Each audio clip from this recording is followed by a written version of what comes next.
భారత్ మాతా key వందే వందే జై శ్రీరామ్. సినిమాలు చూడడమే మానేసాం మేము, కానీ సినిమా హాల్లోకి రావడం కూడా మానేసాం. కానీ సినిమా వాళ్ళతో ఫంక్షన్ అంటే టెన్షన్గా ఉంది. ఇప్పుడు మా గుండె చప్పుడు ఏమిటంటే మా ఏటగారు పరిగెత్తిచ్చిన గుర్రాల డెక్కల చప్పుడే చాలా ఉద్విగ్నత కలిగించింది, చాలా బాధ కూడా కలిగించింది. ఆ బాధని వ్యక్తం చేసిన వాళ్ళల్లో మన అనసూయ గారి భారతి భారతి ఉయ్యాలో అద్భుతంగా అదే తిరుగుతుంది చెవుల్లో. ఏటగారు ఇంకా ఇందాక ఆ సార్ చెప్పినట్టు వేటాడేశారు. గూడూరు నారాయణ రెడ్డి గారు ఎప్పటి నుంచో ఫోన్ చేస్తున్నారు. ఈ డేటు అటు ఇటు అయినప్పటికీ కూడా మాకు ఇబ్బంది లేకుండా మాకు కుదిరినప్పుడే అయింది. వారెంతో అభిమానంతో ఈ వేడుకకి వేదికకి పిలిచినందుకు చాలా ఆనందం. ఇంతమంది పాత్రికేయ మిత్రులు, మన సినీ ప్రముఖులు, ముఖ్యంగా రాఘవేంద్రరావు గారు, వారిని చూడగానే ఆ ఎక్సైట్మెంటు మాకైతే అన్నమయ్య కనపడ్డాడు. ఎందుకంటే అన్నమయ్య సినిమా నా ఆఖరి సినిమా ఓడియన్ థియేటర్ సినిమా హాల్లో. మళ్ళీ వారిని ఇక్కడ కలవడం, ఆ భావాలు మళ్ళీ పంచుకోవడం. అయితే ఈ సినిమా విషయంలో అన్నీ చాలా అద్భుతంగా మఖన్జీ మెయిన్ విలన. మఖన్ అంటే మెత్తగా, మఖన్జీ మకరన్, ఓకే. కానీ ఇక్కడ మాత్రం విలన్ కదా, మెయిన్ విలన్ కదా. నాకు మఖన్ అని అనిపించింది. Understood. I thought, because I am belongs to Krishna consciousness, no, I thought Makhan. Of course, it is also another name which is soft, but you are very hard in that movie, correct? No, you have to be.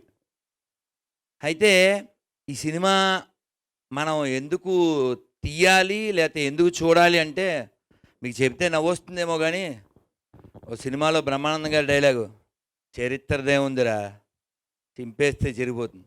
కాదు కదా. చరిత్ర చింపేస్తే చిరిగిపోయేది కాదు, అది గతం. అది మర్చిపోతే మనం కథం. ఖచ్చితంగా. అందుకని గతాన్ని మర్చిపోయిన వాడికి భవిష్యత్తు ఉండదు. ఇది జరిగింది, ఎప్పుడో జరిగింది కాదు, ఎప్పుడో జరిగిందని మనం వింటున్న ఎన్నో మనం నమ్ముతున్నాం. రామాయణం కావచ్చు, మరొకటి కావచ్చు, ఎన్నిటికో సాక్ష్యాలు ఉన్నాయి. కానీ ఇది మొన్నే, ఇంకా 100 ఏళ్ళు కూడా కాలే, కొన్ని వేల మంది మానప్రాణాలు తీసిన ట్యాగ్లైన్లో రాశారు కదా, హైదరాబాద్ నిశ్శబ్ద మారణ హోమం. ఎందుకు ఇలాంటి సినిమాలు తీయాలి? ఎందుకంటే ఇలాంటివి మళ్ళీ జరగకుండా ఉండడం కోసం. 2023లో కాశ్మీర్ ఫైల్స్, కేరళ ఫైల్స్, ఇప్పుడు 24లో రజాకార్. ఇలాంటి సినిమాలు ఎందుకు వస్తున్నాయి? గతంలో జరిగినాయి, ఎందుకు రావాలి? ఇలాంటి గతాలు మళ్ళీ పునరావృతం కాకూడదు కాబట్టి. Are you agree? జై శ్రీరామ్. జై శ్రీరామ్. కాబట్టి ఇంత సాహసం చేసి ఈ సినిమా తీసినటువంటి గూడూరు నారాయణ రెడ్డి గారు చాలా అభినందనీయులు. ఎందుకంటే ఎవరైనా అందులో ఫస్ట్ మూవీ ఇలాంటి దాంట్లో ఎవరు అడుగు పెట్టరు, కమర్షియల్గా వెళ్తారు. కానీ చరిత్రని అందించవలసిన బాధ్యత కలిగినటువంటి గూడూరు నారాయణ రెడ్డి గారు చాలా గొప్ప పని చేశారు. ఎందుకంటే ఇందాక మన ఏట సత్యనారాయణ గారు చెప్పినట్లు ఇక్కడ పూరుగుడిసెలు ఉన్నాయి, ఇప్పుడు ఇంత థియేటర్ అయింది. మనం అదే కొనసాగి ఉంటే, వాళ్ళ పాలనే కొనసాగుంటే ఏముంటుంది? అందుకని ఇదో తుర్కిస్తాన్గా, పాకిస్తాన్లో భాగంగా చాలా ప్లాన్లు చేశారు. కానీ అందులో ఒక అత్యద్భుతమైన డైలాగు పటేల్ గారిది, హైదరాబాద్ని మరో కాశ్మీర్ కానివ్వను కదా. మనం ఎవరెవరైనా ఒక్క మగాడు అంటాం కదా, మన దేశానికైతే ఆయన ఒక్క మగాడు. ఆయన లేకపోతే ఇన్ని వందల సంస్థానాలు ఏకమయ్యే కాదు. కాబట్టి మనం ఎవరిని ద్వేషించట్లేదు. ఇప్పటికి కూడా 10-12 ఏళ్ల క్రితమే ఓ పెద్ద మనిషి ఇప్పటికీ ఎమ్మెల్యేగా ఉన్నాడు. ఆయన అన్నాడు 15 నిమిషాలు టైం ఇస్తే హిందువుల్లో 100 కోట్ల మందిని వేసేస్తానని. చాలా దురదృష్టకరం. ఎందుకంటే అది రజాకార్ భావజాలం. We are not against any persons or we are not against any religions, కానీ but we are against that kind of mentality. Razakar mentality ఏం మెంటాలిటీ? ఊచకోత, రక్తపాతం. How you can support in the name of religion or in the name of a community or anything. మనం చూడొచ్చు. అదే భావజాలంతో ఉన్నందువలన పాత బస్తీ ఇప్పటికీ అట్లే ఉంది, కరెంటు బిల్లులు కూడా కట్టకుండా. నేను అడిగాను కేటీఆర్ని అప్పుడే, మీరు ఎవరో మునావర్ ఫారూక్ వస్తే అది ఏదో షో చేస్తే ఆ షోలో సీతాదేవిని అవమానిస్తే షోలో చూడాలన్నారు మీరు. మరి చరిత్రను ఎందుకు చూడొద్దు? చరిత్ర తెలియాలంటే ఇలాంటి దమ్మున్నటువంటి, చాలా సంతోషం sir, really hats off, give the big applause, very very important. ఎందుకంటే సొమ్ము చాలామంది దగ్గర ఉంటుంది, దమ్ము ఇలాంటి వాళ్ళ ఒక్కలగే ఉంటుంది. సొమ్ము చాలామంది దగ్గర ఉంది, దమ్ము ఇక్కడే ఉంది. అందుకని ధనం నువ్వు 3 రకాలుగా ఖర్చు అవుతుందని శాస్త్రం చెబుతుంది. ఒకటి, నువ్వు అనుభవిస్తే భోగం, లేదా రోగం, లేదా దొంగల పాలిట. ధనం ఎప్పుడు వినియోగపడుతుంది అంటే దానం ద్వారా, లేదా భోగం ద్వారా, లేదా దొంగల పాలవడం ద్వారా. అందుకే ఒక పద్యంలో చెప్పారు, తుదకు దాచి దొరలకిత్తురో దొంగల కౌను అన్నారు. కానీ ఇది మీరు జనాలకి అయ్యేలా చేశారు సార్. మీ ధనం పొందింది ప్రయోజనం, పొందబోతున్నారు జనం. March 1 make it best, that is must, other you are like a dust. అదవుతుంది కదా. కాబట్టి ఇది మన బాధ్యత. అందులో ఏటగారు వేటాడేస్తూ తెలంగాణ పిల్లని పెట్టారు. ఈవిడ తెలంగాణ పిల్ల కదా, ఎంత ఖచ్చితంగా ఆవిడ చెప్పారు కదా అనసూయ గారు, రజాకార్ మూవీకి ముందు తర్వాత ఖచ్చితంగా మన చరిత్ర తెలుసుకోవాలి. మనం ఎప్పటికీ ఎవరికి వ్యతిరేకం కాదు, ఇప్పటికీ. కానీ చరిత్ర అయితే తెలుసుకోవాలి. ఇందాక సుద్దాల అశోక్ తేజ గారు చెప్పినట్లు అల్లూరి సీతారామరాజుని కాల్చిన వాళ్ళల్లో ఆర్డర్ ఇచ్చినోడు రూదర్ఫర్డే, కాల్చినోడేవాడు. కాబట్టే మన బంగారం చాలాసార్లు బాగోలేదు. అందుకే పాకిస్తాన్ పుట్టింది, అందుకే బంగ్లాదేశ్ పుట్టింది, అందుకే కాశ్మీర్లో మొన్నటి దాకా గొడవలు పుట్టినాయి. కాబట్టి మనం బలంగా ఉండాలి. మనం బలంగా ఉంటే నిలబడతాం, విడిపోతే పడిపోతాం.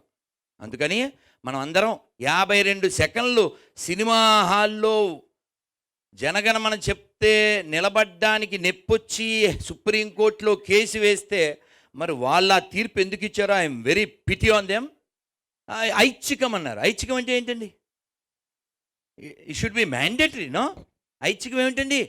నేను నిన్న ఇంటర్వ్యూలో చెప్పాను, రాయండి, ప్రధానమంత్రికి రాయండి. అది టెంపుల్ కానీ, చర్చ్ కానీ, మసీదు కానీ, బడి కానీ, గుడి కానీ రోజు మార్నింగ్ వందే మాత్రం చెప్పాలి, రాత్రి జనగణమన చెప్పాలి. 10 ఏళ్ళు ఇక్కడ హోమ్ మినిస్టర్గా you got it, right to the PM. I will conclude. 10 ఏళ్ళు ఇక్కడ హోమ్ మినిస్టర్గా చేసి జెండా వందనం చేయడే. ఏంటి ప్రాబ్లం ఏంటి? ఇక్కడ ఇందాక మన ఏటగారు చెప్పినట్టు ఇక్కడ తిన్నాం, ఇక్కడ పుట్టాం, ఇక్కడ పెరిగాం, ఇక్కడ అనుభవిస్తున్నాం. Why don't you respect your country? మతం వ్యక్తిగతం అండి, మతం వ్యక్తిగతం, కానీ దేశం మనందరిది. అది నేర్పినటువంటి గొప్ప సంస్కృతిలో మనం పుట్టాం, దీన్ని కాపాడుకోవాలి. ఎన్ని తల్లుల మానాలు పోయినాయి, ఎన్ని తల్లుల ప్రాణాలు పోయినాయి, కళ్ళకు కట్టిన చూపించారు. Really Narayana and Satyanarayana best team. ఇంకా ఇలాంటివి చాలా రావాలి. నమో నారాయణ. రియల్లీ ఇప్పుడు because this movie happened not because of this Narayana or this Satyanarayana, because of Tirumala Narayana. Correct, as you said. Correct no? Correct. కాబట్టి స్వామివారు ఆ ఆలోచన ఇవ్వడం, మీరు దాన్ని అమలు చేయడం, దానికోసం ఆస్తినైనా కూడా అమ్మడం చాలా చాలా గ్రేట్ అండి. ఇలాంటి మూవీస్ మనం తీయకపోతే చరిత్ర తెలీదు. అప్పుడు పాడారు కదా ఏంటి, కోటి రతనాల వీణ నా తెలంగాణ. అలాంటి తెలంగాణలో ఇలాంటి చీడ పురుగులు ఎంత నాశనం చేసి, ఓ బైరానపల్లి, బైరానపల్లి గుండ్రాపల్లి 2, అలాగే పరకాల, ఇవన్నీ ఎందుకు ఉండాలి? అది పరకాల, కానీ అలాంటి వాళ్ళు వస్తే ఎప్పుడైనా నరకాల, దానికోసం ఉరకాల, వాడి మెడ కొరకాల. ఎందుకంటే మనకి నిజం కావాలి, నిజాం కాదు. మనకి నిజం కావాలి. బండెనక బండి గట్టి 16 బండ్లు గట్టి, ఏ బండికి వస్తావు కొడకో నైజాము సర్కరోడా. అవసరమా మనకి అంటుంటాం కదా, మనకు అవసరమా? కాబట్టి ఈ గత చరిత్ర ఏదైతే ఉందో అది ప్రస్తుత తరానికి తెలియాల్సిన బాధ్యత ఉంది. ఇలాంటివి మళ్ళీ రిపీట్ కాకుండా చూసుకోవాల్సిన బాధ్యత మనకు కూడా ఉంది. 100 కోట్ల పైన 140 కోట్ల మంది జనాభాతో ప్రపంచంలో ఎక్కువ మంది యువకులతో ఉన్నటువంటి, యువశక్తితో ఉన్నటువంటి ఈ దేశం ఎన్నో రంగాల్లో దూసుకెళ్తుంది. ఇంకా ముందుకు తీసుకెళ్లాల్సిన పరిస్థితి ఉంది. 370 ఆర్టికల్ తీయకముందు పాకిస్తాన్ జెండా అలిగిరేటువంటి కాశ్మీర్లో ఈ రోజున జనవరి 1 సెలబ్రేషను, ఆగస్టు 15, జనవరి 26, మొన్న శ్రీరామనవమి, శ్రీరామ అక్షతల యాత్ర, అన్నీ అద్భుతంగా జరుగుతున్నాయి. ఎందుకు జరుగుతున్నాయి?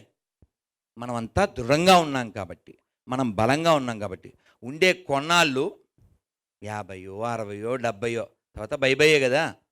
కాబట్టి ఉండే కొన్నాళ్ళలో ఉండవలసినట్టుందాం, ఒక అల్లూరిలా ఉందాం. నేను ఎప్పుడు సరదాగానే ఒక నిజం చెబుతూ ఉంటాను. మన వాళ్ళందరూ ఎట్లా ఆలోచిస్తున్నారంటే, అంటే ఇందాక మా ఏటగారు చెప్పినట్లు, మన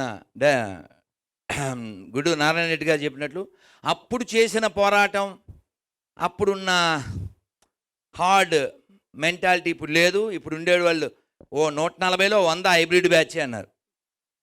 నిజమా కదా? ఎందుకంటే అంతా సిజేరియన్ బ్యాచే, సీజనల్ బ్యాచ్ కాదు కదా. కత్తిరింపబడి వచ్చిన వాళ్ళు, వాడు అలా కట్ చేస్తూ ఉంటాడు అనుకోండి. అందుకే చాలా బాధాకర విషయం ఏంటంటే, హైదరాబాద్ చుట్టూ 450 పైన వృద్ధాశ్రమాలు ఉన్నాయంట. ఎంత అషేముడండి, ఎంత సిగ్గుచేటండి. మాతృదేవో భవ, పితృదేవో భవ, ఆచార్య దేవో భవ, అతిథి దేవో భవ. ఇది చెప్పిన నేల ఇది. మనకి మదర్స్ డేలు, ఫాదర్స్ డేలు అదంతా ఎవరికి సంబంధించింది? చెబితే బాగుండదు కానీ చెప్పబోతే కూడా బాగుండదు. How is your childrens, how is my childrens, how is our childrens. ఇవాళ ఫిబ్రవరి 12 కదండి. నేను వివరిస్తానులే, మీకెందుకు వివరించడం? మీకు వివరం తెలుసు, సవరం తెలుసు. మీకు నేను చెప్పాలనా? రేపు లేదు, ఎల్లుండండి ఫిబ్రవరి 14. ఎండింగ్ ఎప్పుడు? నవంబర్ 14, 9. ఈ లోపల పెయిన్ వాళ్ళకి అవుతుంది gain, because they don't have brain, they never shine.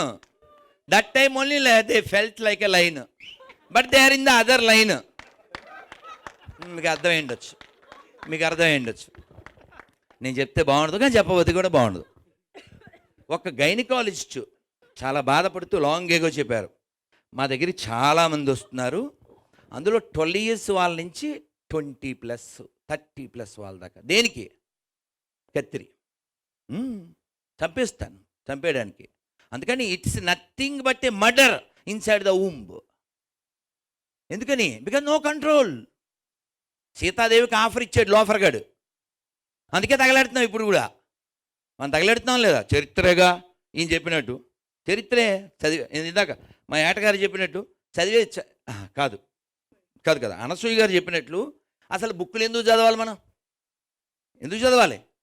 అక్కర్లేదు కదా. కావాలి. ఎందుకంటే అది గతం, అలా మళ్ళీ రిపీట్ అవ్వకుండా. అందుకని మనకి చరిత్ర తెలియాలి, తెలుసుకోవాలి. అందుకని అది చింపితే చెరిగిపోద్ది, ఈ డైలాగులు ఫన్నకి పనికి వస్తుంది, గన్న ఎత్తినప్పుడు పనికిరాదు. వాళ్ళంతా గన్నలు ఎత్తారుగా. కాబట్టి మన పూర్వీకులకి గుండె నిబ్బరం ఉంది, ధైర్యం ఉంది, స్థైర్యం ఉంది. ఈ సినిమాలో ట్రైలర్లో మనం ఒకటి చూసాం, గాజుల శబ్దం వినపడకూడదు, కాషాయం కనబడకూడదు, అంతేనా? ఓంకారం వినపడకూడదు, కాషాయం కనబడకూడదు. ఇది వాళ్ళ దృష్టి. అందుకే ఇప్పుడు పాకిస్తాన్ ఎత్తుకుంటుంది ముష్టి. రాసుకో, చదివితే రాసుకో. ఎవడి నాశనాన్ని కోరుకున్నారు వాళ్ళు. మనం ఎదుగుతున్నాం బుల్లెట్ ట్రైన్ వేసుకుంటూ, బుల్లెట్ లాగా. వాడు అడుక్కు తింటున్నారు. టీలో కూడా పంచదార తక్కువ వేసుకోమని వాడు మంత్రి చెప్తున్నాడు. అందుకని ఇంకోటి చెడు కోరిన వాడు ఎప్పుడు చెరపకురా. కాబట్టి మనం నిజాం విషయంలో నిజం తెలుసుకుందాం. వాడేదో ఒక మతానికి సంబంధించిన వాడని మాట్లాడద్దండి. రావణాసురుడు ఆ మాటకు వస్తే మరి మా వాడు అలా అంటాడు ఎవడైనా, అన్నం తినేవాడు ఎవడైనా. ఆ మాటకు వస్తే పూజ చేసే బ్రాహ్మణులు ఎవ్వరు వాడిని సపోర్ట్ చేయరు. రావణాసురుని వేసేసిన రాముడినే పూజ చేస్తున్నారు. అవునా కాదా? రాముడు క్షత్రియుడు, రాసినవాడు ఎస్టీ, వీళ్ళనేమో ఎవరు అర్థం చేసుకోరు. అర్థం చేసుకుందాం, లేదా అర్థమైందా అని అడుగుదాం. అలా కాకపోతే మనం అర్థమైపోతాం, గుర్తుపెట్టుకోండి. అంటే ముక్కలైపోతాం. ఇప్పటికి అయింది చాలు. ఎంత పెద్ద దేశం తెలుసా ఇది? ఇప్పుడు మనం ఉన్న దేశం కాదు, దీంట్లో సగం పైన మనం కోల్పోయాం. టిబెట్ అంటే త్రిపిష్టం అని పిలవబడేది, మయన్మార్ బ్రహ్మదేశం అని పిలువబడేది, శ్రీలంక, పాకిస్తాన్, బంగ్లాదేశ్, ఆఫ్ఘనిస్తాన్, గాంధార దేశం, ఇవన్నీ ఎక్కడివి? గాంధార దేశం అంటే ఎవరు? దుర్యోధనుడు వాళ్ళ అమ్మమ్మ గారు ఊరు. ఏది ఇప్పుడు? అంతా దుర్యోధనులే అక్కడ, అంతా దుర్యోధనులే. నో గాంధారి. గాంధార దేశం మీన్స్ ఆఫ్ఘనిస్తాన్. వాళ్ళ క్యాపిటల్ పేరే Kandahar. Where it's comes from the Gandhara దేశం. సో కాబట్టి మీరు ఇన్ని మాటలు ఎందుకండి, ఇన్ని మాటలు ఎందుకండి? ఎక్కడైనా తవ్వండి ప్రపంచంలో, ఎక్కడ తవ్వినా ఓ విష్ణుమూర్తి, ఓ గణపతి, ఓ లక్ష్మీదేవి. ఓ తైవాన్లో శివలింగం దొరికింది. ఎక్కడో దాన్ని ఏమంటే అరబ్ కంట్రీలో ఓ సూర్య దేవాలయం బయటపడింది. జపాన్లో ఓ లక్ష్మీదేవి విగ్రహం దొరుకుతుంది. ఎందువల్ల? ఎందుకంటే ఈ ఒక్క మొక్క చెప్పి నేను కంక్లూడ్ చేస్తా. ఆదిశంకరుని శంకారావం, అగస్త్యమౌని ధర్మ ప్రచారం, సమర్థరాముడు పరమహంసలకు జన్మనిచ్చిన పుణ్యభూమిది. సమర్థరాముడు పరమహంసలకు జన్మనిచ్చిన పుణ్యభూమిది. ప్రపంచ సభలో గర్జన చేసిన భారతవాణి నాదనవోయ్. ప్రపంచ సభలో గర్జన చేసిన భారతవాణి నాదనవోయ్. ఆ వివేకవాణి నాదనవోయ్. మనదేనోయ్ భారతదేశం, భారతదేశం మనదేనోయ్. దిక్కులన్నీయు పిక్కటిల్లగా భారత మాతకు జయ్యనవోయ్. దిక్కులన్నీయు పిక్కటిల్లగా భారత మాతకు జయ్యనవోయ్. భారత మాతకు జయ్యనవోయ్. భారత్ మాతకి, భారత్ మాతకి జై శ్రీరామ్. వందే వందే వందే. జై శ్రీరామ్. చాలా సంతోషం సార్, రియల్లీ.